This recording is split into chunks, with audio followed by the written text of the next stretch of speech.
Right. All right. Perfect. We did a pain session on pain yesterday, Yeah. and that was pretty interesting. Hypnotherapy again, and Okay. it was nice. Some folks went from a pain level of 10 to a pain level of 1. So that was Wow. nice. That was wonderful. Wow.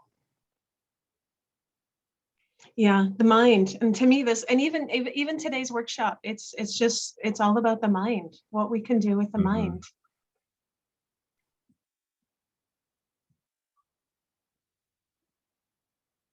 Guys, anyone who's here, why don't we share about why we're here before we start? Always nice to talk to you, and always something I try with every session.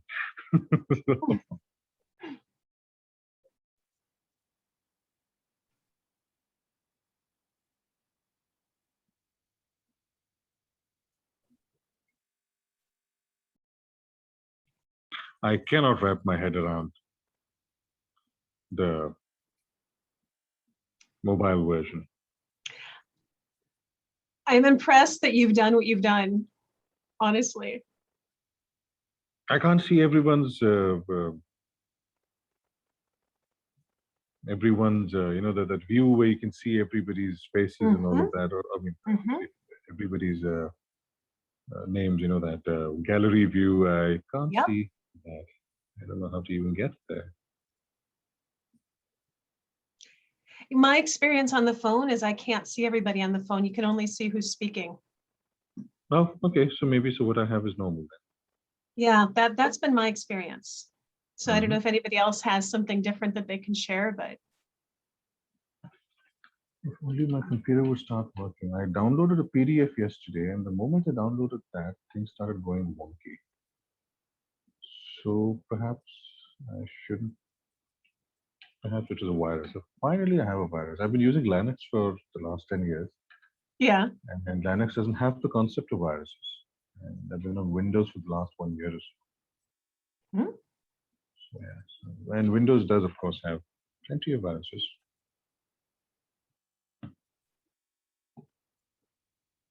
So perhaps I finally have one.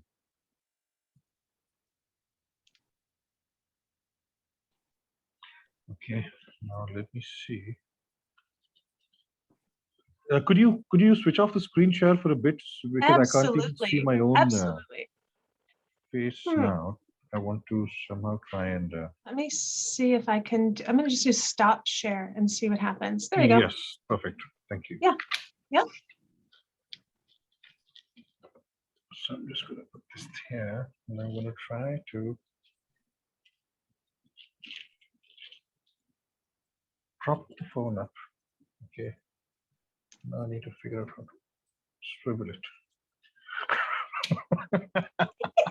This is going to be the most entertaining video that you put up. Right. All right.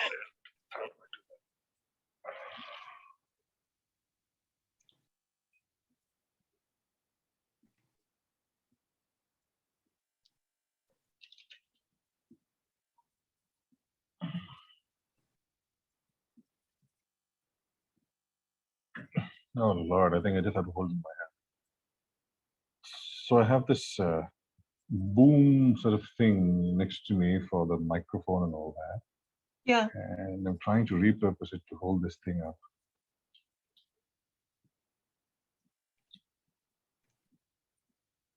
Okay, my hand it is. Okay.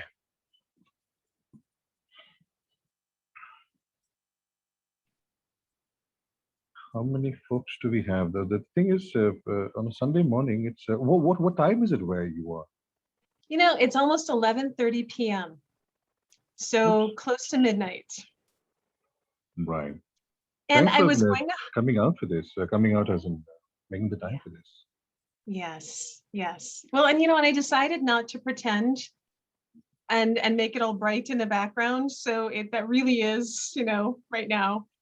And I figured with all the bright light at midnight might feel like a bit much. So everybody waking up today can be nice and calm in this space here, a little bit darker. Yeah, me too. I'm in the mountains right now. You Nice.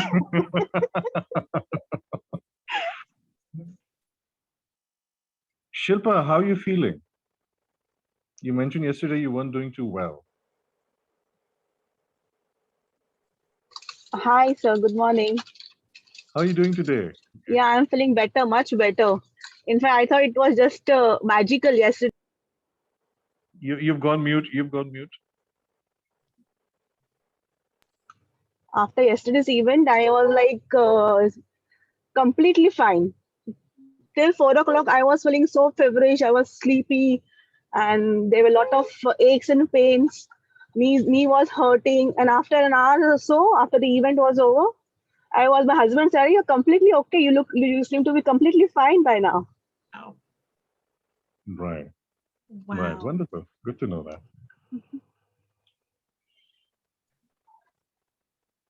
Thank you, sir. Right. So it looks like you're heading out somewhere now. Yeah, yes, traveling.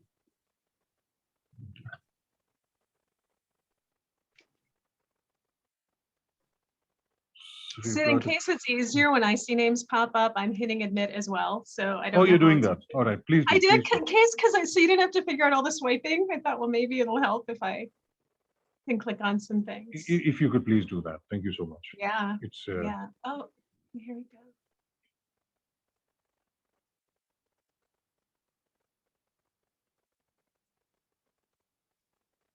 okay. So now we're getting folks in. If you don't mind, let's wait a couple more moments because Of course. it would be nice if we get more folks into this. Of course, this recording will go up on the YouTube channel and be shared and all of that.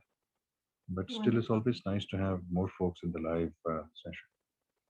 Well, and this one's going to be fun too because we're going to do interactive things a little bit.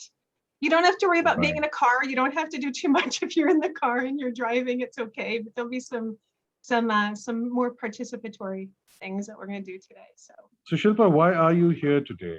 What is your relationship with happiness? You're mute. You're on mute.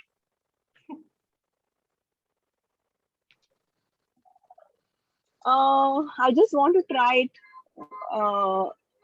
I have no just want to see how the session works. I have a feeling your relationship with happiness might be a little more long-lived if you choose to wear that seatbelt. Um, okay, I'll do that after this. Right. I'll do that. But tell me, you were saying. Actually, Meenakshi, good to see you. Go on, Shilpa. I just want. I just want to experience what it is. That's it. Right. Meenakshi, you How want to can share we get? something about you and your happiness? How can we How get can Shilpa? Khatam kariye. how can we get happiness without doing anything? That's what I. It's a question. It's You'll have to running in do my mind. something, I'm sure. We will have to do Actually, something. Without doing something, without I know nothing is not likely to be valued. happiness is a state of mind, actually, but Right. yes. still, I would like to experience this session and then come to a conclusion. All right. Brilliant. That's a fair response. Yeah. Cool. Hai? Meenakshi, would you like to share something about why you're here, your views on relationship with happiness and all of that? Yes. So, like Shilpa said, firstly, I'm attending this session with absolutely no expectation, and I'm hoping to take once the session is over, I'm hoping to take a lot more because I'm coming in with no expectations. Firstly, that, and secondly, what happens is mostly if we are in a situation and we want to come out of it. Even though we might be right, and we know, not might be, we know that we are right, sometimes just for the peace of it, could be with friends, with family, with children, with anybody. So we just come out of the situation because at that point in time we need peace. So what I am also wanting to attend this session for is It's if I leave a particular situation only because at that time maybe the tempers are high, or it seems to be getting out of hand, I come out of that situation not thinking that I've had to compromise, but I'm still happy with it. Right. Okay, chalo, main hi chup ho jati hu, not that kind of a thing. But okay for the Tracie peace. might not understand English, Hindi. Oh, okay. Sorry about that. Yeah, so coming out of a situation, not feeling that I have compromised on that particular situation could be a small one, which is just blowing out of proportion. But coming out of it and being happy within, not that okay, because I just stopped at that moment, or I apologized and there's peace, but feeling happy about it in general and overall as well. Right. Thank Right. you. Fair enough. Anyone else want to share something about your perspective on happiness? And if you're not talking, please switch off your microphones. Richa, anything you'd like to share? Your perspective on happiness? Hi, Sid. Apologies for not my net is a little cranky today, so I'm just keeping it on the voice mode. Yes, Right. happiness is ephemeral in my opinion, Tracie. It comes and goes. What is important is remaining at peace. And that's my endeavor every day, every morning, to get up and to be at peace, to be at my center. If you're at your center, you can get things done. Your topic really intrigued me, and that's probably the reason, even though I did say to Sid that I may be late, I endeavored to join the session today because I'm looking forward to whatever you're offering us. So I'm in a curious place and a completely open book. So, whatever you're offering, I'm willing to take. That's where it is. Wonderful. Wonderful. Awesome. Dr. Nagarajan, would you like to share something?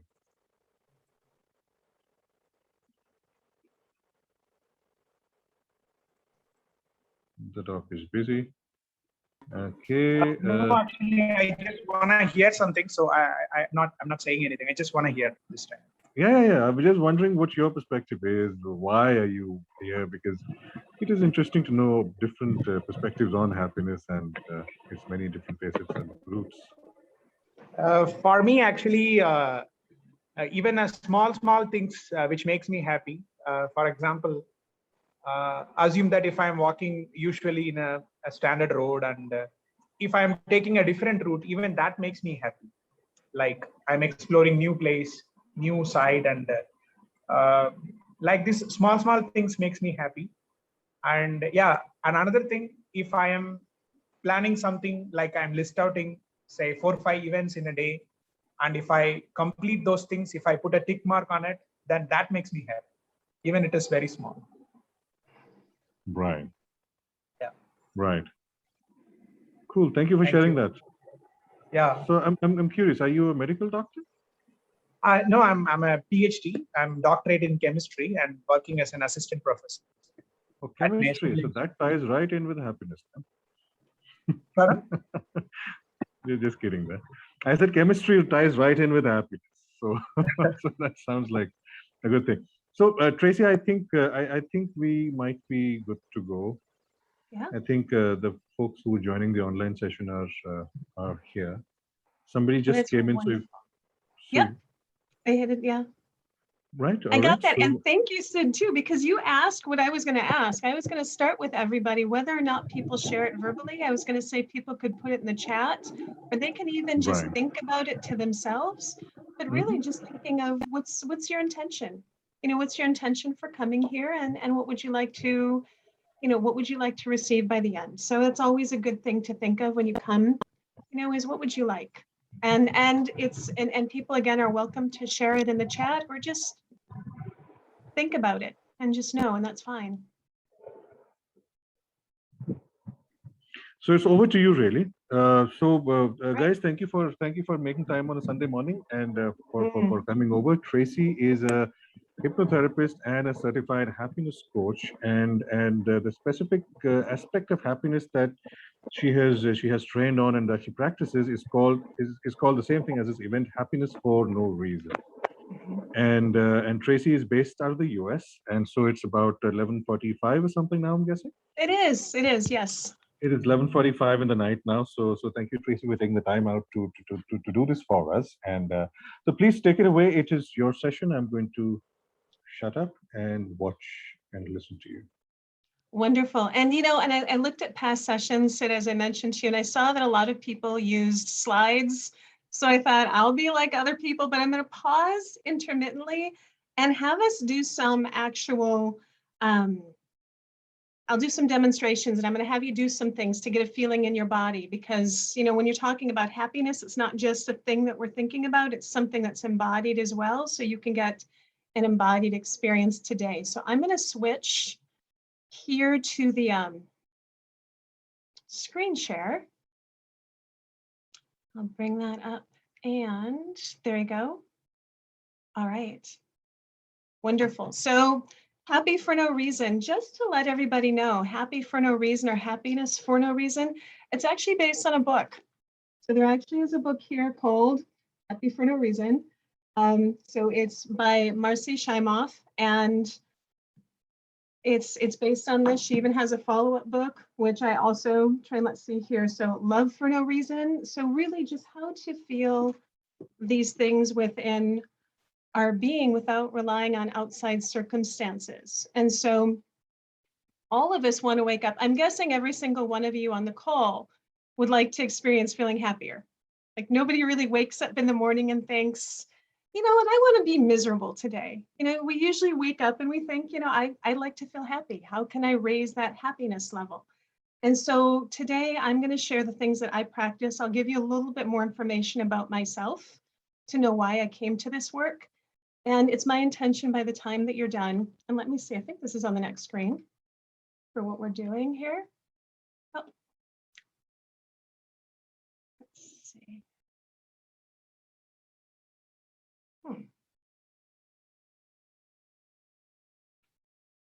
There we go.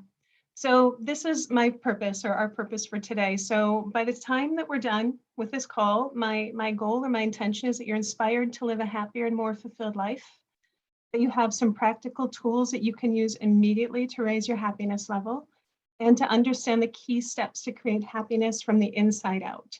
So those are the things that are really important for me, that you walk away feeling like you've learned something and you have something that you can use. And just to bring, you know, really briefly for what brought me to this work, it's my health. So I didn't do this. You know how some people take jobs and they think, well, this is going to be my career, this is what I want to do. I came to this path with health challenges. So I've had lifelong health issues as long as I could remember going back to childhood. I remember doctor's office visits and blood draws and just lifelong challenges. And when you see others do things that you can't, you know, sometimes that can feel really challenging, especially when you want to keep your spirits up. Watching other people go out and do activities you wish you could do that you can't, or if you're really passionate, you know, about life and you wish you could do more, but you can't, when you've got hopes and desires and dreams and maybe your body doesn't match that. So how do you keep your spirits up with that? And in my family, how I was raised is it was normal to have health issues, and you pretended. When it came to suffering, you just pretended. So you just got on with life anyway. You know, for example, you would just hide it and pretend. And if you're a woman, you just put on some lipstick and go out and pretend everything is fine. And you don't complain, you keep going. You keep all that stuff to yourself. And so that's what I was trained to do. You keep all of that to yourself. You don't complain, you keep going. And I did that till I crashed and burned. And I would do that over and over and over again. And I reached a point in my life where I stopped bouncing back. And I did everything I could think of. I did all sorts of alternative, and I should say complementary. So things that were really beneficial, but it reached a point where things weren't making the deeper shifts, or I had continued things come up. So I spent tens of thousands of dollars over the years on just all sorts of modalities trying to get better. And I reached the point where I thought, you know, there's got to be something in the mind. People can do so much with the mind. I wanted to really look into that to see what I could do, you know, what I could do to make a difference with that. And now that I have you guys on small, I have to say it feels really different not talking to all of your faces. I feel like I'm out in the ether, not talking to people. I might like flip us back so I can see all your faces. I feel very like I'm talking by myself at midnight in, you know, to my computer screen here. So I might switch back. But basically, I decided that I might be in a body that has health issues, but it doesn't mean that I can't still feel happiness. And I don't want my happiness to be contingent and what symptoms I have. Or honestly, you guys, what's going on in the world today. To me, that's incredibly stressful in this environment. So I just want to make sure that you guys know too, this isn't going to be pretend happiness. I'm going to stop sharing. I miss seeing everybody's faces here. So this is, okay, so there's only a few of our faces on the screen, but we still have a few faces here. So it can be really hard, you know, with what's going on, and people want you to just smile or be happy, put a happy face on it. And when Sid and I talked, we talked about toxic positivity. So this isn't about pretend. This isn't about pretend that you're happy. I am super anti fake it till you make it. I'm so sorry if there's any of you here that believe that. It's not meant to be an offense. But I really believe that I want to feel it for real. Like I want to feel real happiness. I want to feel genuine stuff from within. And so what we're going to do today is going to draw from real, genuine stuff. This isn't pretend. This is real, you know, real things going on in your life. The work I did though with healing, where it started to make some real changes, is beyond hypnotherapy. That was really amazing, but I needed to go deeper than that. I don't know if anyone's heard of the Gupta program. That's out of the UK. I also did Annie Hopper's limbic system work. So that's working with your neural pathways. So creating new neural pathways in your brain. And then I also went to the level of, you know, doing Happy for No Reason, where I thought it sounded a little cheesy, almost like happy for no reason. Doesn't it sound like some happy little fake American like smile? My husband's not from America. And when he hears me talk like this, he always just thinks of this fake America smile stuff. But honestly, I thought, you know what? I want to feel happy for no reason. That's what I would like. So that's when I got certified. It's actually a certification, Happy for No Reason. And so that's where this came from. So let me go back to the screens. I used to be a professor as well, and if I don't follow the screens and the notes, I go off track, and so I want to stay on track here. So I'm going to pull my screen back up here, and we'll go off the slides again. Okay, so today, so a couple extra things that we're going to talk about that you may not have heard of before. There's something called the happiness continuum. There's something called the happiness set point. We're going to talk about the energy of contraction and expansion. There's also something called an inner home of happiness, and then what it really means to be happy for no reason, and what are some of the tools that you can use. So we've already talked about what brought you here today and what your intention is.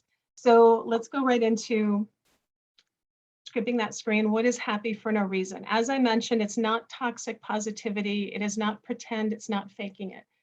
Somebody who is happy for no reason has an inner state of peace and well-being that doesn't depend on their outer circumstances. And it doesn't mean walking around all day, every day with a big smile on your face. And you still have emotions. You still will feel sadness if something happens in your life, or anger or frustration. But you have that unshakable core, that inner state, that backdrop of inner peace and well-being that you can take with you, and that allows you to move through challenging situations a lot easier. So it's not a temporary thing, it's not a fleeting thing, it's an inner state of being. And it might make more sense here if I show you here this happiness continuum. Let's see, there we go. So the happiness continuum, what this is, so we have two extremes. You know, of course, we all know what it means to be unhappy. We're just plain old not happy. That's if you're low, your spirits are low, you're unhappy. But there's actually something called happy for bad reason as well. And so this one might look like you're happy, but maybe you're happy because you got that dopamine hit of being on Facebook. Or maybe, you know, for some people, it's retail therapy. Maybe you just had some sugary snack that cheers you up, or a salty snack, or for some people, it's, you know, maybe, you know, having wine or doing binge watching of TV. So that would be happy for bad reasons. So you're finding a reason to feel happy, but it's not really, it's more of an addictive thing. So that's an external thing. Happy for good reason is when something good is happening in your life. So this is absolutely positively not a bad thing. This could be just happy being with a friend or a family member. This could be enjoying what you do for work. This could be being happy with your home. So those are good things, happy for good reasons, but it's still from outside experiences. The final piece, and this is what we're going for today, is happy for no reason. So this is, you're just happy even if something else goes on outside of you. So you're not depending on outside circumstances, and you don't lose your happiness if outer circumstances change. And again, I want to acknowledge currently in these times, this is a higher ask. Sometimes I joke when I talk, not lighthearted joke, but sometimes you feel like you're working at ascended master level, trying to be happy in these times of, it's really an interesting time that we're living in and can be really challenging. And especially too for parents, if there's parents out there as well. I know I just sent my son off to university, and they have COVID cases on campus, and I just have to surrender that. And all of them are vaccinated people. And so that doesn't make me feel safe, right? So you think, oh my gosh, it's going around. I just sent my only child out into this environment. How can I still feel good? How am I supposed to feel happy knowing what's going on in the world, knowing my son is out of the home and something bad could happen to him? So this is, it's big work. So please know that when I'm saying this, I recognize this is a really tall ask to try to find those resources within, but it's doable. It's absolutely doable. And this is something that I practice every day. So going a little bit further with this to understand the overall picture of happy for no reason is that there's two energies in life. There's either contraction or expansion. Sorry, went a little faster there. So when we're on the unhappy end of that spectrum that I showed you, we're more contracted. And when we're on the happy end, we're expanded. And it's hard to feel good when we're contracted. And it's hard to feel bad when we're expanded. So this is first exercise. We're gonna do 4 of them today, okay? This is the first one.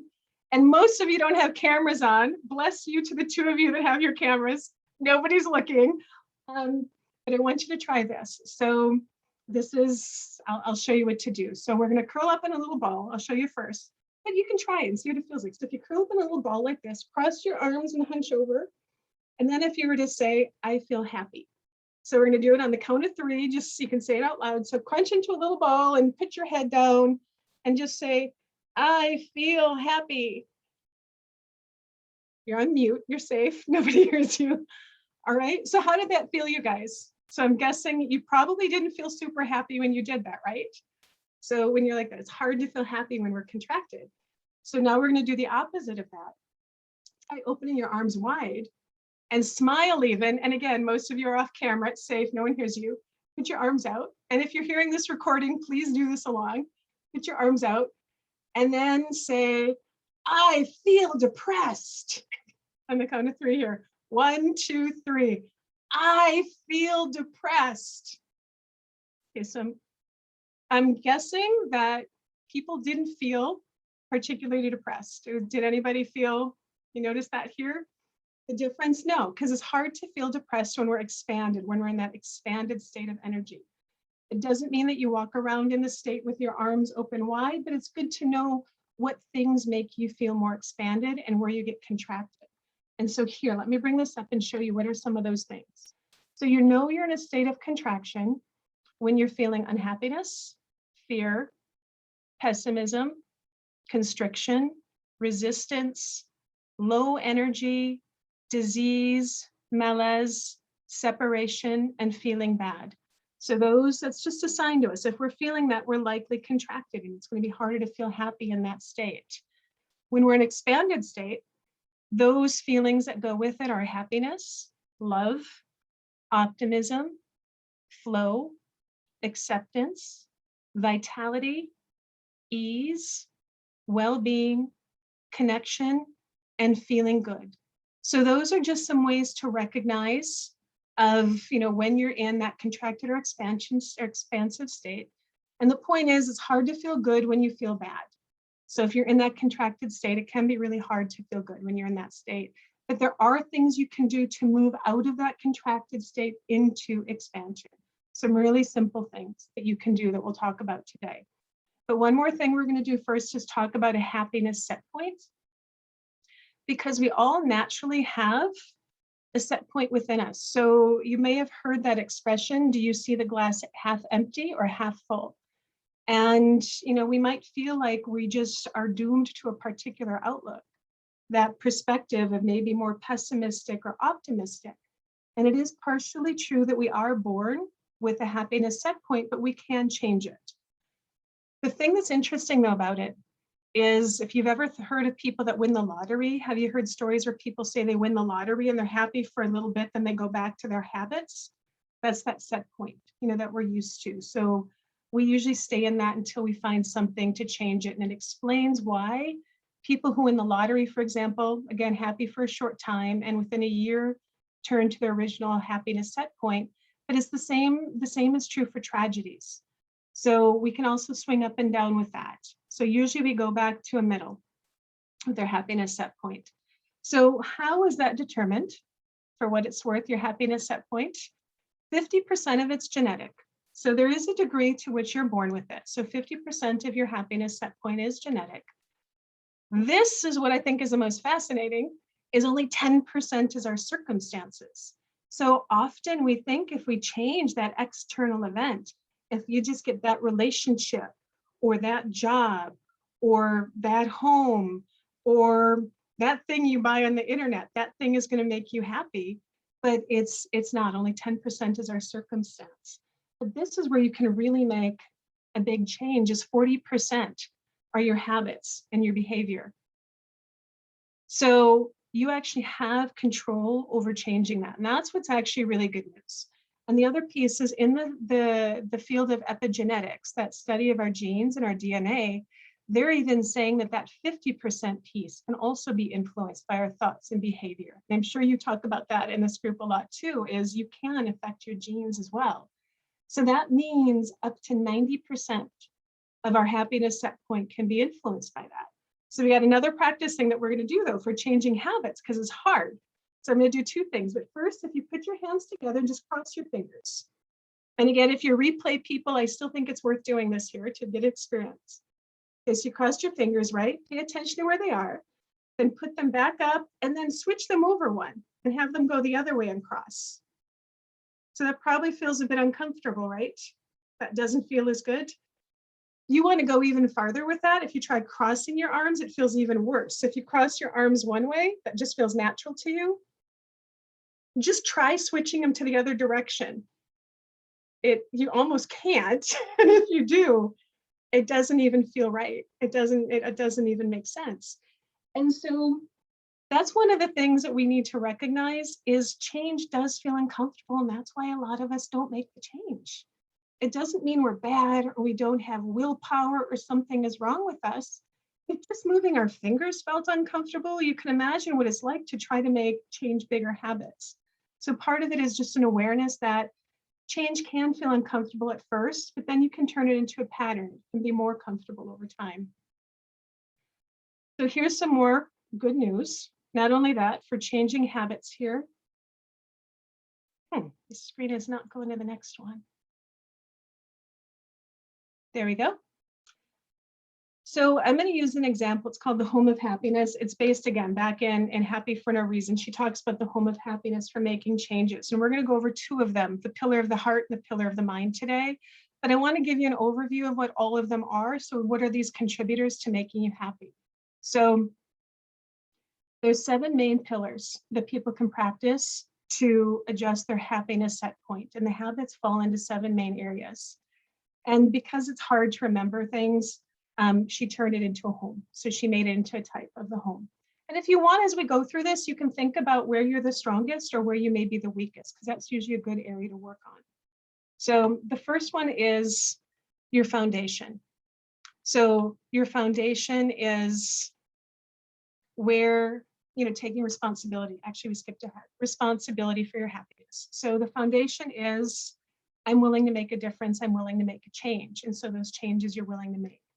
The second pillar is the pillar of the mind.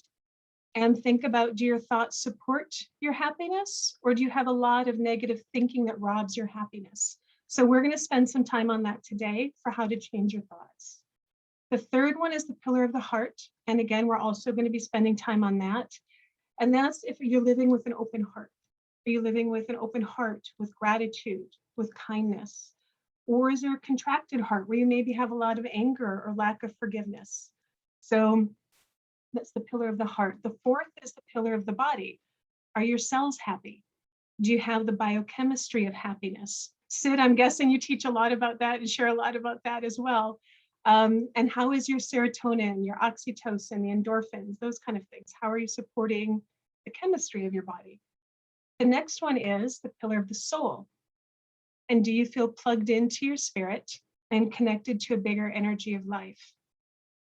The sixth one, the roof, has to do living a life with purpose and passion. So do you feel inspired by your life? And the final one they call the garden. And this has to do with who you surround yourself with. So are you surrounded basically with weeds or roses? You know, what are the people in your life? Are there toxic people in your life, or are there loving and supportive people who really support your path to happiness? So it's worth taking a look at those and even thinking for a moment, you know, what area where you might feel the strongest in, you know, thinking maybe you feel really strong with nourishing your soul, or maybe you feel like you've got wonderful supported relationships, or maybe if there's areas that you think that you'd like to work on more. So again, today we're focusing on heart and mind. We're going to start with the mind. And so when it comes to the pillar of the mind, this has to do with those neural pathways. So how we think, and then the neural pathways we have in our mind. And the really big takeaway here is to not believe everything you think. So just because you have a thought, it doesn't mean it's true. What we think and what we tell ourselves is the basis of our self-esteem. And basically, there's a lot of low self-esteem out there. 2 out of 3 adults have low self-esteem, which is a really high percentage. And I think what makes me really sad is where it affects children. There was a study that was done with children, and I'm going to use the grades in the States, but I'll tell you the ages as well. So if you have children, 80% of first graders, which is about 5 years old, 5 to 6 years old, have high self-esteem.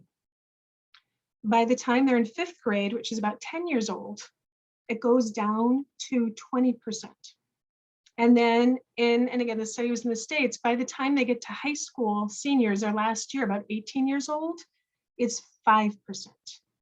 So the kiddos start school with 80% of them high self-esteem, they leave, 5% of them have high self-esteem. And a lot of it is what we're getting, you know, the messages are coming to us, and a lot of it's our self-talk as well. And I'm guessing if you think about it too, like a lot of us talk to ourselves during the day. You know, we don't even realize it, but the thoughts that we have, you know, that's our self-talk. So when we think about our thoughts, we're going to go to the next level with this here. I wish we were all on speaker. You could, if you want to unmute, you can, or else you can type in a chat or just think to yourself. But question is, how many thoughts do you think the average person has in a day? I don't know if anybody wants to pop out an answer here, or but how many thoughts? Just I'm thoughts. guessing it's going to be a really big number. Huh? Yes. It's at least in a few millions. I'm pretty sure of that. We have on average, so you guys were good with a big number, but on average they found 60,000. So about 60,000 thoughts a day is what we have. But of those, what percentage of those thoughts that you have today do you think were the same ones? I think Deepak Chopra's talked about this as well, but what are the percentage do you think of those 60,000 thoughts are the same ones we had the day before and the day before, are repetitive thoughts? I know, I said no to those big numbers. Now no one might be sharing, but go ahead, anything, what percentage of that? Let me say about 80%. 95% are the same thoughts we had yesterday on average as the day before. So yeah, in that ball, but even higher. So it's amazing. So we think, you guys, I'll interrupt here for a second. So we think, no, I'm not. I'm going to wait to interrupt myself. One more piece. So what percentage of those thoughts do you think that we have? So we have 60,000 a day, 95% of them the day before, from the day before. But what percentage of an average person thoughts per day do you think are negative thoughts? So of the 60,000, what percentage do you think might be negative? 40 to 50. Ouch. 80% is what they came up with the study. So 80% of our thoughts are either not positive, based beyond neutral, negative. Crossing negative can be just berating ourselves for just small things. Oh, I should have done this. Oh, I shouldn't have said that. Oh, that was stupid. Oh, I didn't get this done. So it doesn't have to be really horrific, but they're not positive. They're not uplifting. So that's why we feel so drained at the end of the day, as our negative thoughts actually rob our thinking, or not our thinking, but our energy. And you know what? I really want to skip ahead, but I'm not going to. I want to say one more thing about that, but let me say this first here. So why does that happen? So why does that happen? So sometimes, again, so you guys have done the hypnosis stuff. We know about the subconscious mind. You know, we know there's a big piece of that, but we come in with a negativity bias. It's something that we inherited. So just like we come in with that fight or flight response, we also come in with a negativity bias. And let me see, is there a slide on that says that? I'm not sure.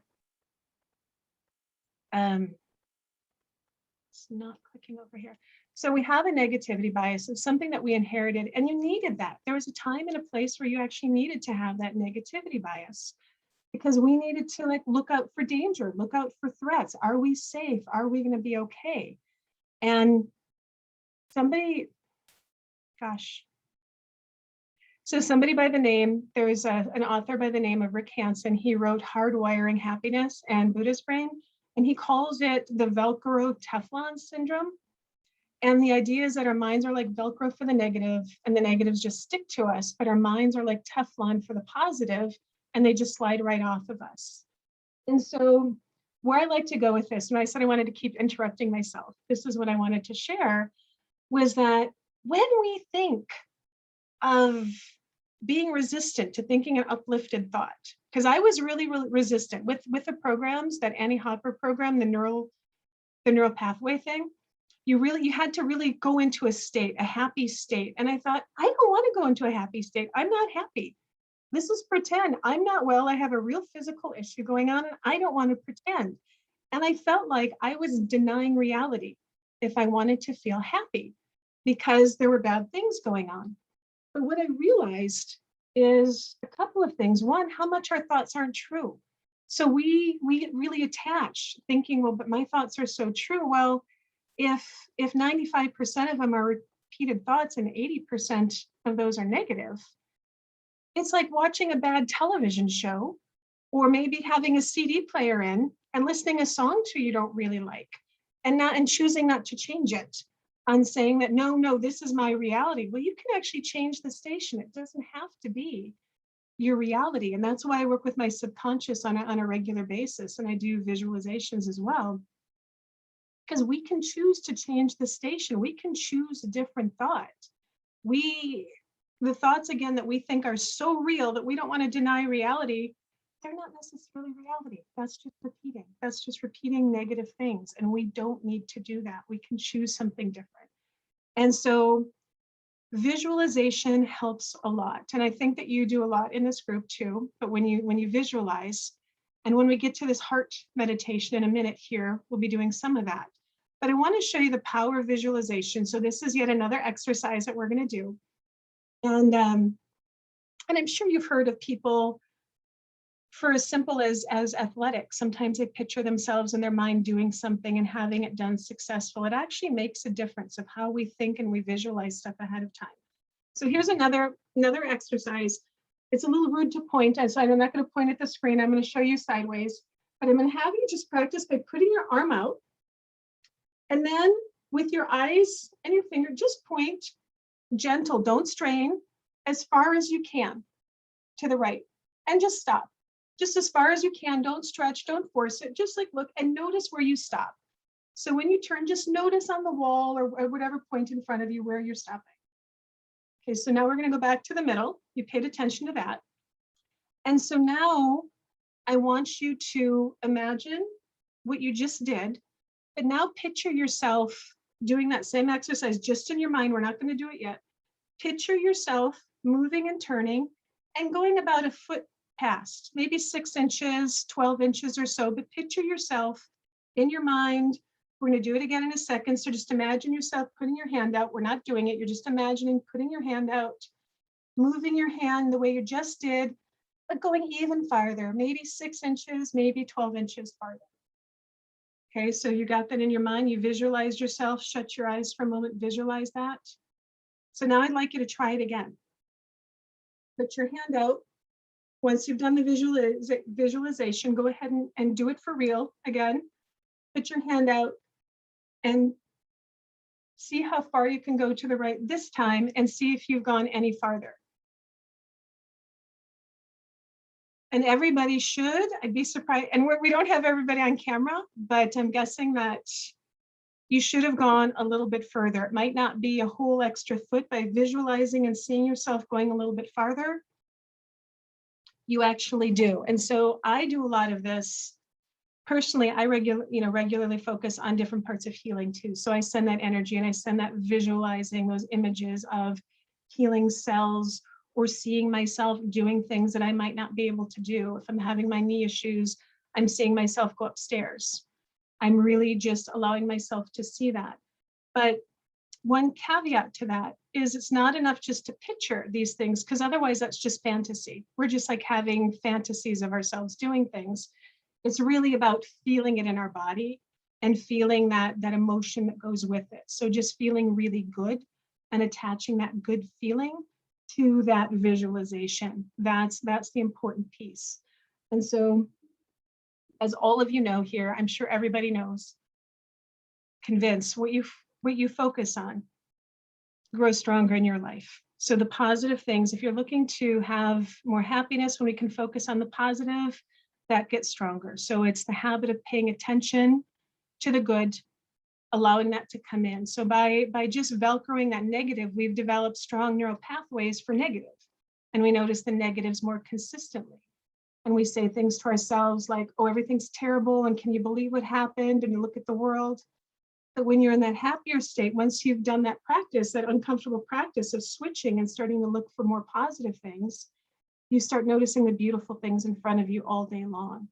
And it can be really, really simple. This is the imagination one. Let me go to the things that you can do. Really simple to rewire. So these are some of the neural pathways working with the pillar of the mind. Some of the things that you can do. Number one, specifically, would be looking for the good.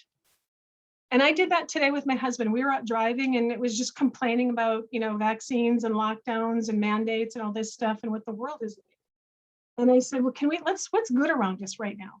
Can we just talk for a moment about what's good around us? And so even right now, where you're at, if you can even just look around you, is there anything right now that's good? Do you like the color on your wall? Is there something that you can see out the window? Maybe you just like the color that you're wearing. Maybe there's something really simple. But really getting into the habit, just look around you. There's something good around us all the time. And sometimes we really need to reach. Sometimes, it can be a stretch and it has to be, this color makes me happy. And that might be as far as you can go, but you found something. And you're actually reprogramming your mind to start looking for the happiness. Just like that experience of when someone says, look for red cars, and then you just start seeing red cars everywhere. You start looking for happiness, you start seeing the good more. So the first one's to look for the good. And then the next piece of that is to savor it for 20 seconds, because it takes about 20 seconds to create those new neural pathways. So it takes about that long for it to register. So if somebody gives you a compliment, instead of just brushing it off, take it in for a moment. So instead of, oh, this old thing, thank you. Just thank you. And then take that in. Just take that in for 20 seconds. Even if it's a sunset or a tree or just anything, just try to savor for 20 seconds and you're going to start reprogramming your mind to go more towards happiness. The final one, which I think is interesting, is a 3-to-1 ratio, where anytime you see something or hear something negative, to try to come up with 3 other positives, to try to say 3 other things that are positive to counteract the negatives. Because those negatives really land. Think about, if I remember when I was teaching, I used to be a college professor as well. If you had 100 students overall and 99 said wonderful things, but then one was cranky about something, you remember the one person, which is crazy because that's such a little number, but that's what sticks. So we really need to work a little bit harder to counteract that negativity. So again, things I work with on a daily basis. So this final piece here, the pillar of the heart and going into love. There's a lot of strong connection to love and happiness. If you're in a state of feeling love, you will naturally feel happiness as a byproduct. And what does it mean by going with an open heart? That's kindness, that's gratitude, it's appreciation, forgiveness. And I'll share what I do for forgiveness. Another thing, I'm not going to have you do this exercise. Maybe I will. People say point to yourself. If you point to yourself, oftentimes people point here, which is really interesting because we're pointing to our hearts. And that's something that I didn't really think about before. Like we're not pointing like to our feet or something like that. We point to our heart, that seat of our soul. So we're pointing to our essence when we even point at ourselves. So the heart is a big key to happiness. So to share here, they've actually proved scientifically that you can feel people's energy, of the heart. So you actually are radiating here with the toroidal field. It's some research from the Institute of Heart Math, and they research the heart and the relationship to happiness. And this here is the electromagnetic field that can be measured, and it goes out about 8 to 10 feet. And that's why when you're in a room filled with people, I know we know this energetically, and I know this group is really open to that, but it actually can be tested and felt with meters where you can feel people's heart. And the effect of our hearts. So when heart has to do with happiness, this here is the heart rate variability. And that's also at the Institute of Heart Math. And when our heart rhythms are in a smooth pattern, it's called heart rhythm coherence.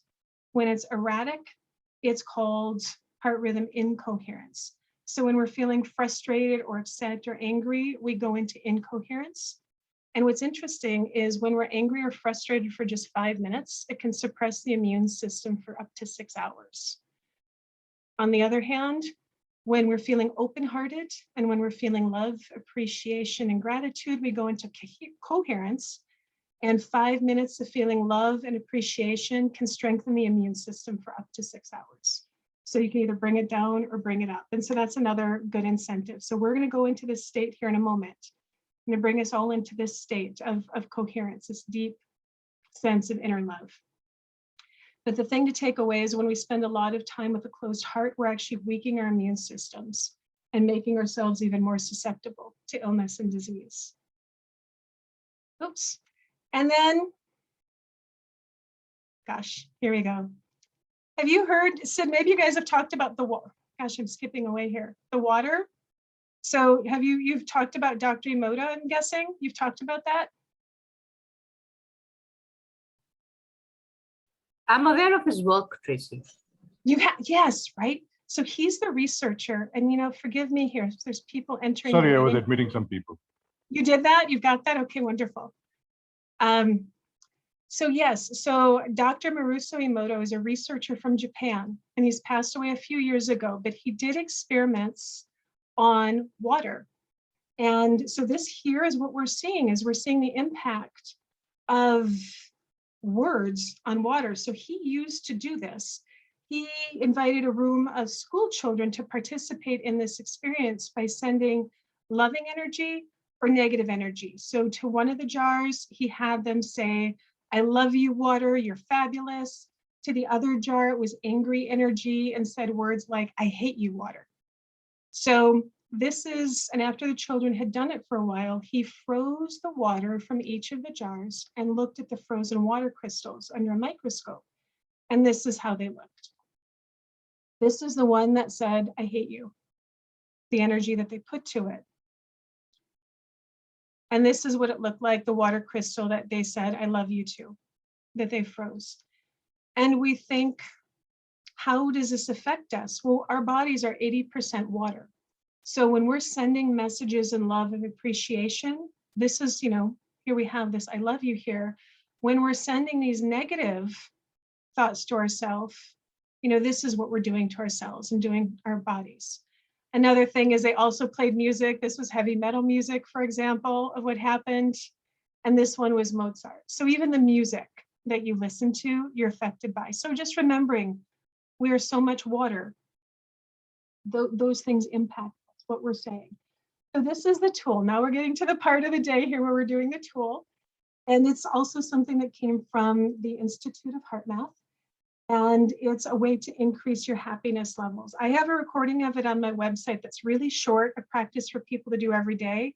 I want to do a little bit longer version so you know how to anchor into that feeling of love. So it's not really long, but you can do it in just 20 seconds is as quick as you can do it. So you can actually do it really short, but we're going to go a little longer than that. And the reason why I want to do it a little bit more than that is this next quote here. Love heals. If I told patients to raise their blood levels of immune globulins or killer T cells, no one would know how.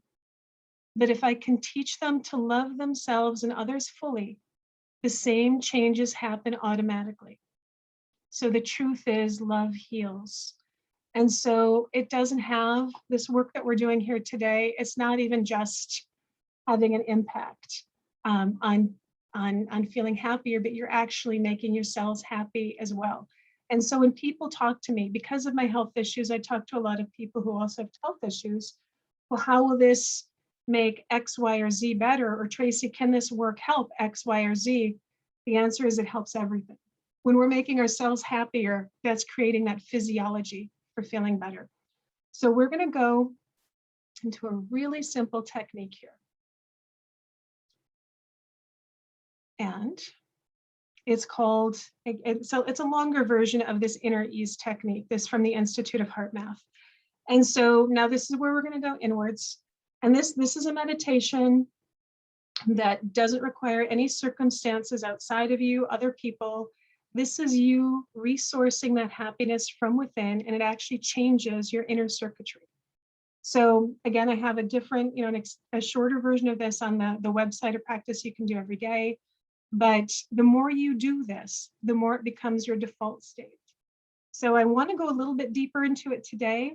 And it's not going to go massively long. We're not going to go into 20 minutes of meditating here. It'll be like maybe 5 minutes. I want to go a little bit deeper, 5 minutes at most, because I want you to anchor it in and to have that experience here. And if you have any questions, to ask me, because you'll be able to return to this again and again. And so for those of you that said, like, maybe you're in a situation that's not so good and you want to know how to feel better, how to change your state, once you can get this image together, you can bring it up quickly. And for example, I'll even use this if I'm watching a streaming service and maybe it's interrupted by a commercial or an ad break. I'll put my hand over my heart and I can bring myself into this state. And I'll do this throughout the day. I'll do this when I wake up. I'll do this before I go to bed. You can't do this too much, except maybe people think you're weird if you're walking around like that all the time. But honestly, how weird is that? I don't know. I do this. Don't we do this a lot? You put your hand over your heart, take a breath. It's not that weird. And what's really cool about putting your hand over your heart, what I want to share, is that just doing this releases oxytocin into your system. So that's the feel-good hormone. So that I'm sure you guys have heard about oxytocin. So just, if you do nothing else, if you just put your hand over your heart and you take a breath, you are already releasing that feel-good chemical, that one when you feel connected to other people, when you feel loved, bonded, that's what it's releasing just by putting your hand over your heart. So it's that you don't have to go crazy and like hug yourself or do extreme things, just your hand over your heart and a breath releases it. So we're going to go inwards now. So you guys can go ahead and shut your eyes here. And it's only a few minutes, so we're not going to go really long. You don't have to be too worried. If you're not super comfortable, it's okay, because it's not going to be long. And so now going inwards. And I want you to begin by placing your hand over your heart. And for a moment, if you can, just visualize or imagine or pretend breathing in and out through your heart, through the center of your chest. And you can either picture it or feel it, but just picture or feel that breath coming in and out of your heart through that heart space. And how you do it, it doesn't matter, just imagine. Breathing in and out from the center of your chest. And breathing slowly and gently until your breathing feels smooth and balanced, not forced. And this is what's creating those coherent rhythms in your heart. Like that slide I showed you, just by doing a few breaths gently in and out through your heart creates that coherence. And you can even go a little further and imagine that you're drawing in inner ease and infusing your mind and emotions with balance and self-love from your heart. And research shows that radiating self-love and self-care through your system activates beneficial hormones and boosts your immunity. So with each inhale, breathe in some self-love and compassion. And the more we do this, the more we become habituated to this state. This is the short version. We're going to go a little bit more. We're going to extend into love even more right now. And so what I'd like you to do, if possible, again, with your eyes closed, and you can keep your hand over your heart, or if it's more comfortable, you can set it down. It's not necessary to keep it there, but it may help you center yourself. And if you can, bring to mind something in your life that either made you happy or you feel love towards. And it can be a person in your life. It can be a child or a grandparent. It can be a pet. It might be a place that you like to go to, or something outdoors. It can be trees or a sunset. It might be your favorite flowers, or even just feeling warmth of the sun on your skin. See if you can get yourself to focus in to something that you feel love towards. Tapping into that vibrational frequency of love. And this is something real from your life.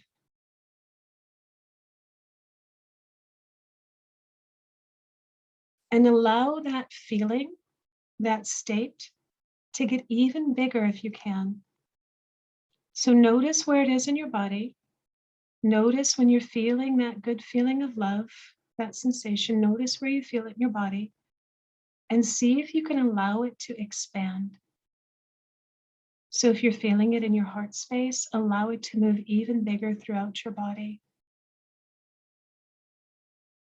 Even filling your entire body, going throughout your chest, throughout your midsection, through your arms, your legs, your head, your whole body, just filling.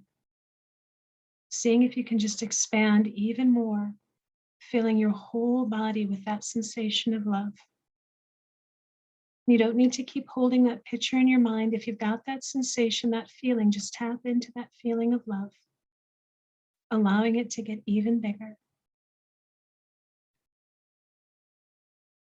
And now allow it to even get bigger where it expands outside of you and it surrounds, fills into that auric space around you, just expanding the energy of love. Let it permeate all throughout you, your bones, your cells, your blood flowing all through you, but also into that energy space around you, allowing the love to get even bigger. Allowing it to get even bigger. And you might need to bring up that image again to allow it to get stronger. So just sensing that love, feeling it.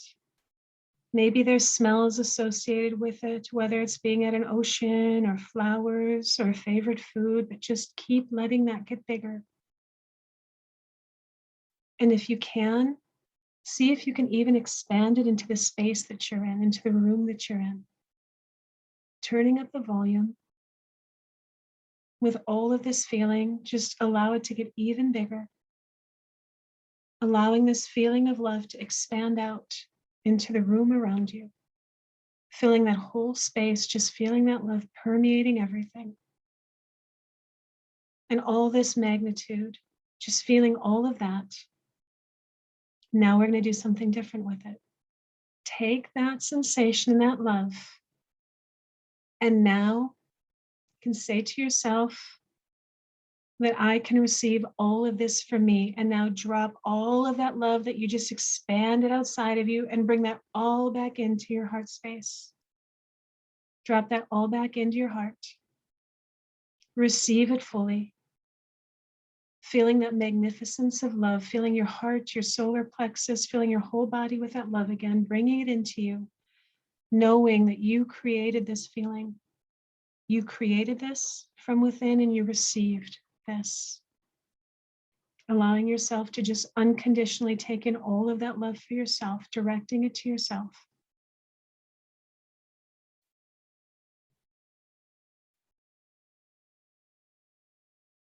And taking just even a few more breaths into that. Just really allowing yourself to bask into that love.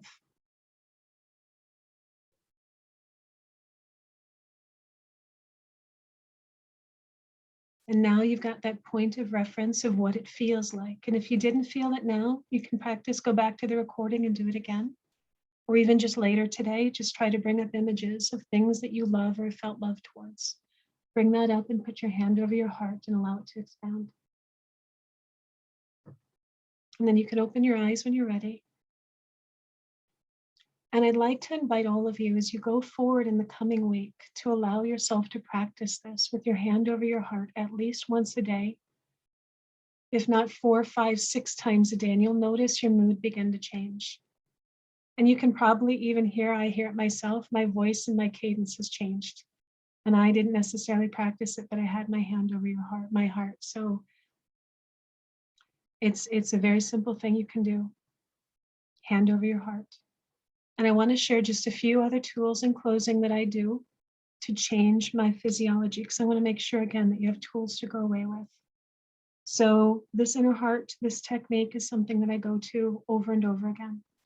With those thoughts that come up in your mind, what I'm going to suggest is something really simple and just saying stop. That's really the basis of a lot of extensive and expensive trainings I've taken. Stop. You can just say stop when the feeling comes up and then think about something positive. It can be that simple. So you notice yourself, as soon as you notice that, your pattern interrupt is just stop. And then think about something good or put your hand over your heart. Some other practices that I do, again, this pertains to health.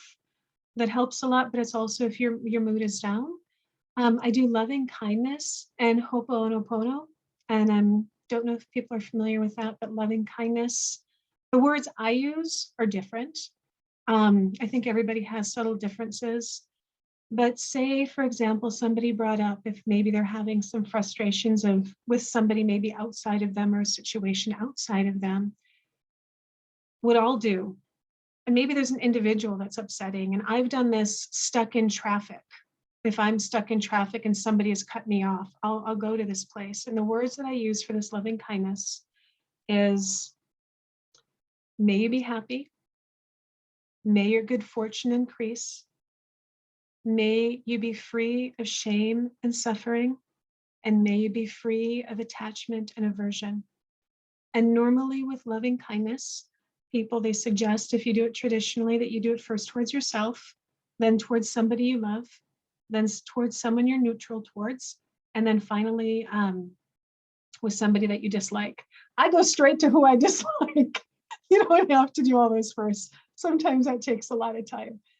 But it's, guys, it's work. Say you have someone, like even think of it right now, somebody in your life that maybe frustrates you a little bit or a lot, and imagine yourself saying to them, may you be happy, may your good fortune increase, may you be free of shame and suffering, and may you be free of attachment and aversion.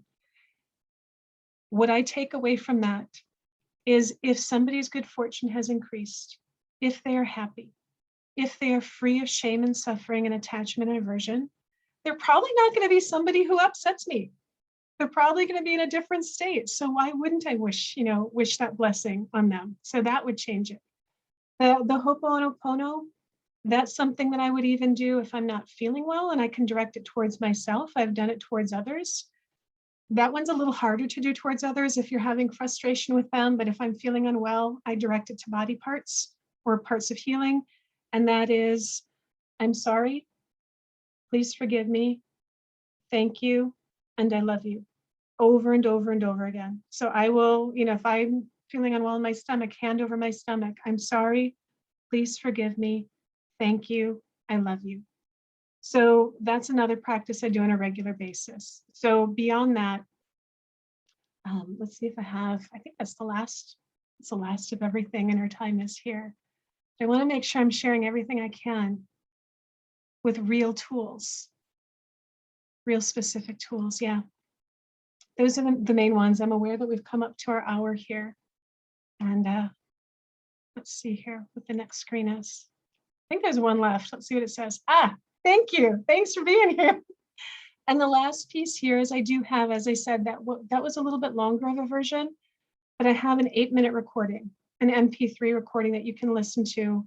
And just so you know, if you get the recording, and if you do go there to the website, I don't send emails. I don't have a newsletter. I don't send anything. Someday I'm going to add free content and I'll notify people, but please know if you did go there and signed up, you're not going to get stuff. You didn't open up to some mailing list, but that if you can either go back to this recording, or if you want to use that as an MP3 to guide you through this, I take it to a next level too of working with what state you want to carry throughout your day.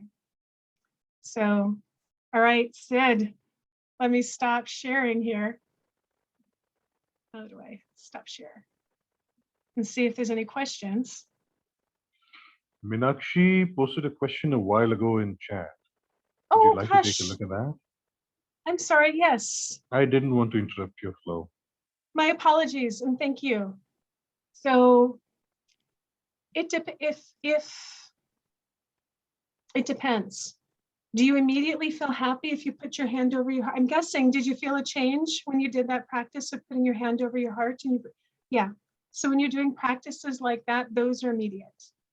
The bigger habits, those can take a little bit longer, but everything that I shared with you is immediate, pretty much immediate stuff. So the loving kindness, the Ho'oponopono, the visualizing, the hand over the heart, that's all immediate. How you would sustain it would be to try to do it more often, and then it would start to default as your regular state. So the more you redirect and practice, the more it will become a natural state for you to go to. So, yes. All right. Let's see, and we have got another question here. So unmute, I'll go ahead and hit unmute. Yeah, hi, Tracie. Hi. Hi. It was a lovely experience. Thank you so much for that meditation, the small bit that we did. It was beautiful. I'm aware of the work with HeartMath, have taken a few tips of that as I've gone along. I'm also a hypnotherapist. So a large parts of what you've done is it really found resonance.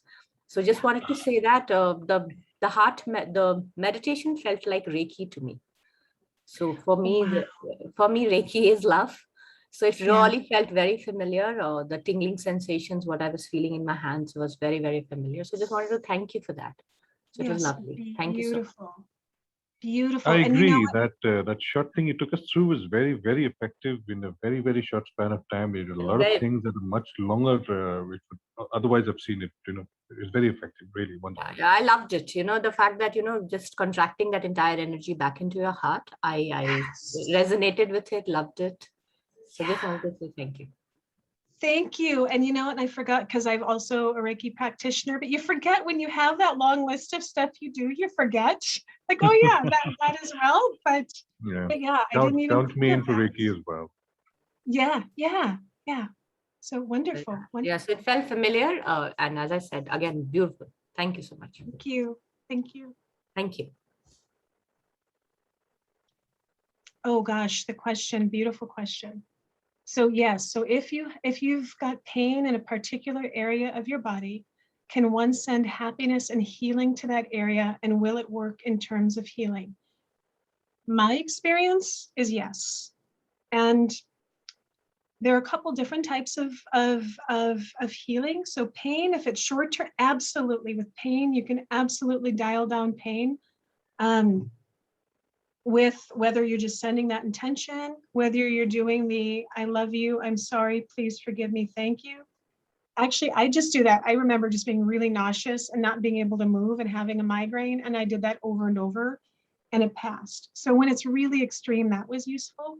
But just sending that energy and putting your hands over that part of your body and sending happiness and love and imagining that, 100% is my personal experience, 100%, yeah. And I have longer term things as well. So I have chronic stuff, and I still send energy to that to work with healing as well. So short term and long term. I hope that answers the question.